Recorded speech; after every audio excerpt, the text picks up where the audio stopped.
All right, I am in no way ready for this, but I want to see it anyway. Is that terrible? Hey friends, this is Julie. Welcome back to a new episode working in my little girl's bedroom. I did so much research trying to find a rug that would fit this room. You couldn't believe how many rugs, like websites and such, that I looked at. Hours and hours of scrolling through all the rugs, looking for a washable rug, a big enough rug that I felt like it would be very useful for the play space in here. And also one that had colors that would accent the walls in here, because I wanted something that, it's like anything with purples in it just didn't go. Like, and pinks were too light. So it was like, really, the wall color was kind of difficult. So I'm gonna go ahead and unroll this because I want to see and make sure that it actually matches and fits well in here. And of course, you know, I'm not ready for this. I've got trim boards in the middle of the room and a big old vacuum. But I'm just gonna move stuff around real quick and then I'm gonna unwrap this and we can see what it looks like in here because I'm really excited if I was correct, because I was very specific, like I was very particular. Yeah, let's just put it that way. And this is the first square rug I have ever purchased. I usually get rectangles, but this is the cheapest version. Like, to get a rectangle would have been at least twice as expensive as this. I didn't have much of a budget for a rug either. I couldn't pay hundreds of dollars for a rug, so this one wasn't even 100. So it was winner, winner, chicken dinner on all fronts. It is Sauvea too. That's how you pronounce that, I'm not sure. A better well-known brand, I feel like. And it is called Bayside.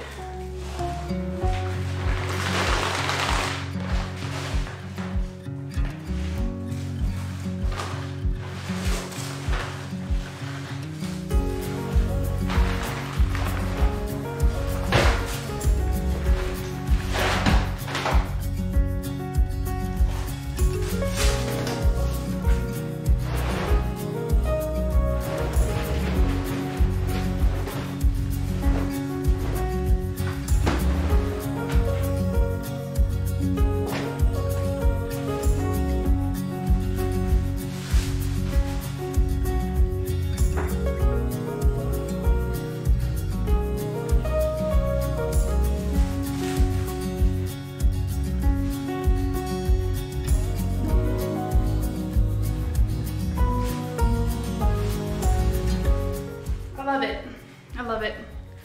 It's not as big as I would have liked, but you know, you have to work within your budget constraints. So this will basically be in the center of the room. It will go under a little bit of the bed frame and then just a little bit under the hutch so that it will be down on the floor. Like, I don't know what the word I'm trying to make is.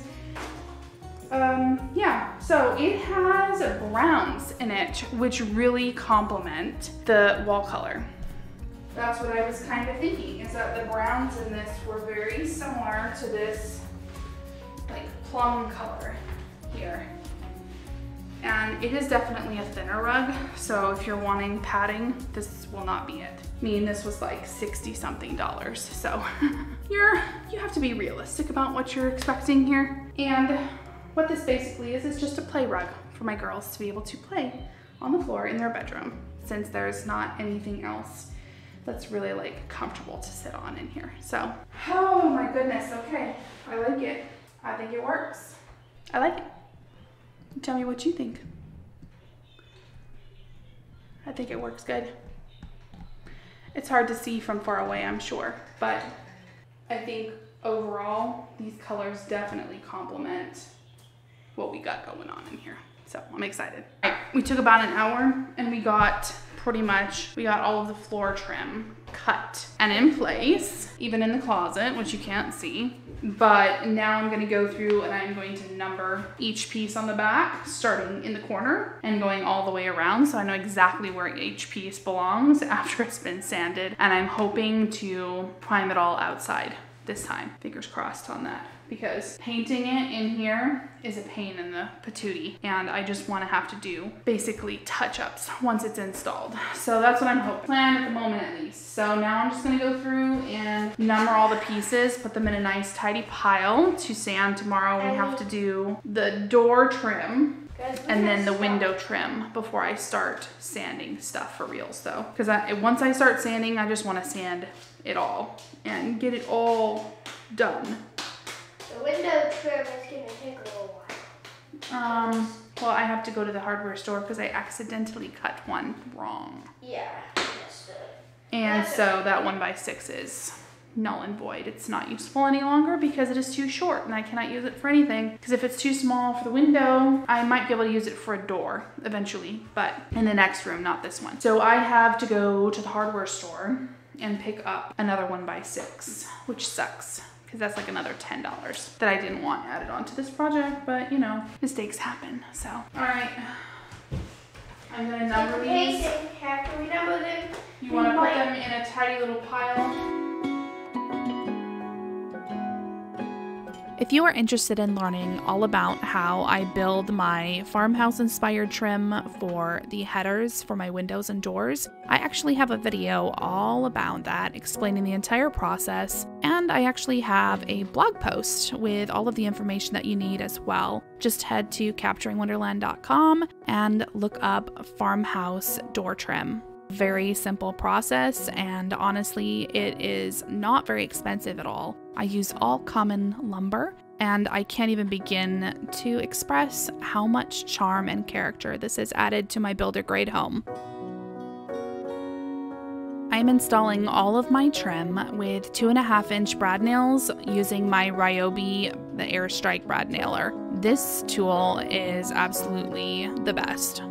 When it comes to home DIY projects, there are a few tools that I absolutely think are indispensable, and that tool would definitely be on that list.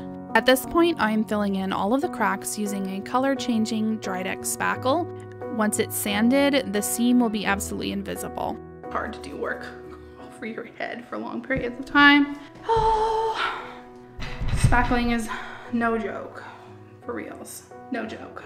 Prep work is like the worst, but I have learned through doing room after room that the better you do with your prep, the more beautiful the outcome and the easier the next step is. So while prep is extremely annoying and I hate it, it's extremely necessary. So I'm gonna continue to fill in all of the holes with spackle, and then I will tape around the edges of the painted surfaces before I caulk, because I don't want the caulk running into any of the texture of the colored paint, which unfortunately is what you run into when your wall color is different than the caulk color. So it would end up looking very messy. I tried it and I didn't like it for the last bedroom, so I ended up using painter's tape to make sure that I had a really crisp and clean line, and I'm gonna have to do that anyway to paint the trim, so I might as well just get that really crisp, beautiful, clean line with caulk and paint at the same time.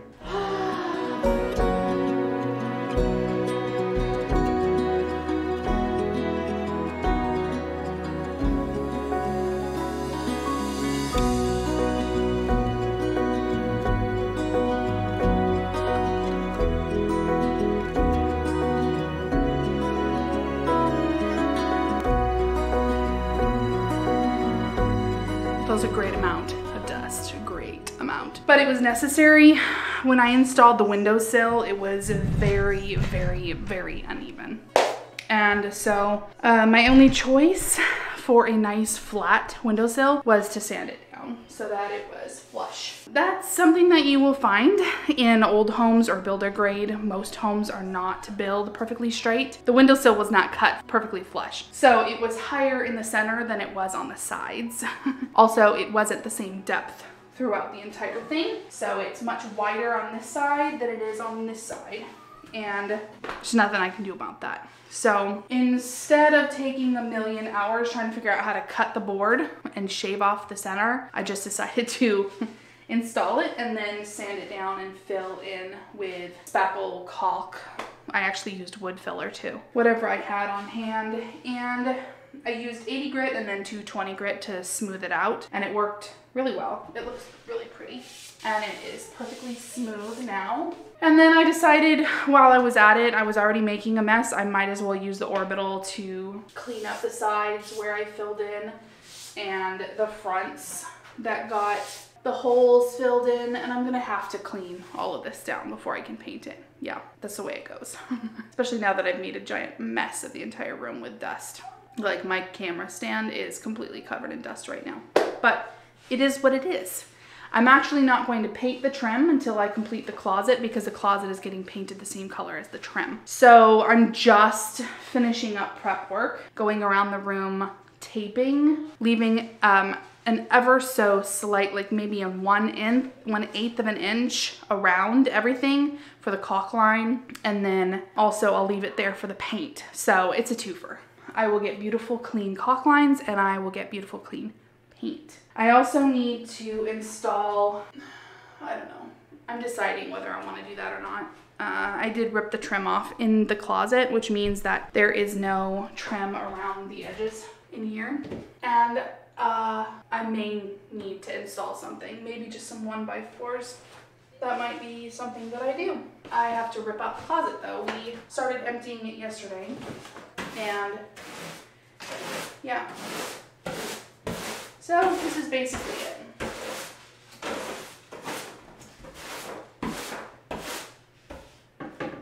I'm a mess. Get back to work. I gotta finish taping and then I can caulk. So that's exciting.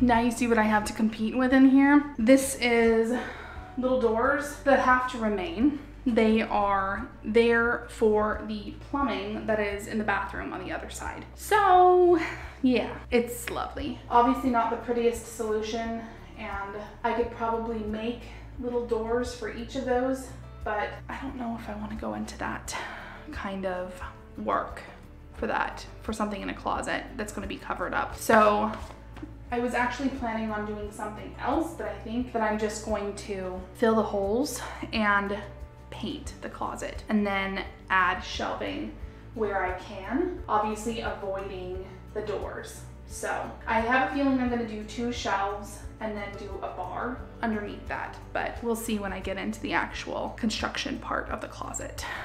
So fun times.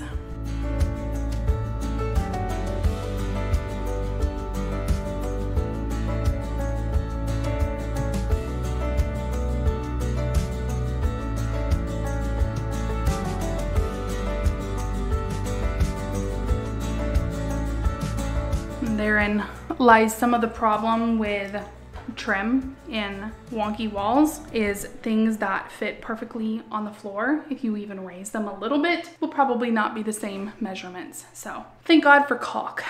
I did install all of the trim in the room, the floor trim, with a 3/4 inch gap. That means I'm not putting it directly on the floor because that gives me room to install flooring underneath it when we decide on what flooring we will use. If it's carpeting, then perfect. The tacks can go right down there and it'll be perfect. So 3/4 inch gap is about the average for most flooring height. So obviously that will probably limit flooring options. So if I wanted to do a hardwood, for instance, I would have to make sure that the hardwood would fit under 3/4 of an inch, which in most cases, I think it would. And if there is too big of a gap, we can always go around with, I can't even remember what the word is now. It's a rounded little a little rounded thing, quarter round. Quarter round is what it's called.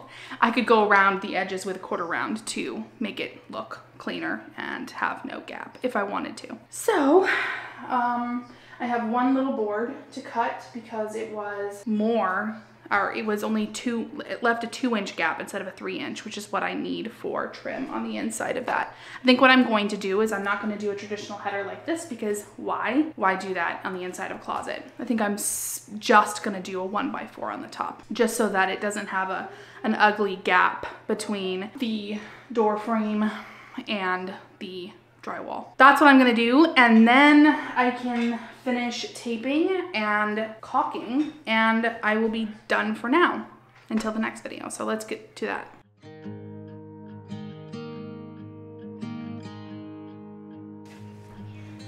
What? How's it?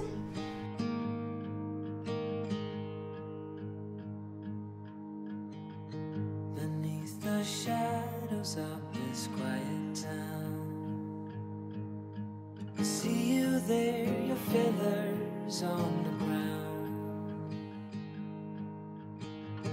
Your eyes are heavy with the weight of the world. What's in the life you never could offer?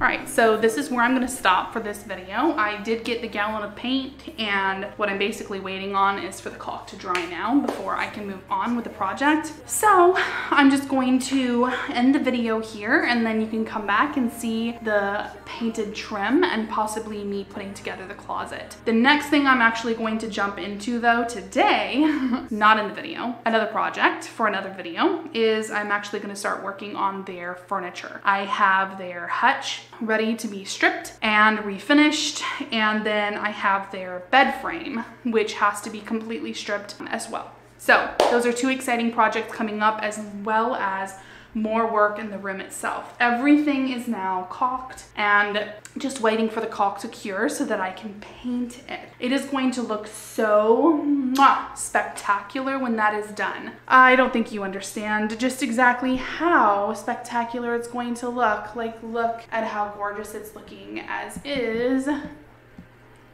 Just so good. The only thing that's really bothering me here is because it's builder grade, the professionals that installed the window and the door frame installed them just like an inch off from each other. So my symmetrical brain, my OCD side, is like trying not to go crazy over that. Hopefully when I put the curtains up and stuff that, I don't even know. I was like, are you serious right now? Like, they couldn't have gone to the extent to make sure that the windows were installed at the same length as, like, level as the doors, so that it was just one straight line across the room. No, nope, not builder grade. That's above their pay grade, apparently. So that's the only thing that's bothering me. The rest of it is looking really good, and I am really happy at the prospect of being able to move on and get this bedroom done quickly.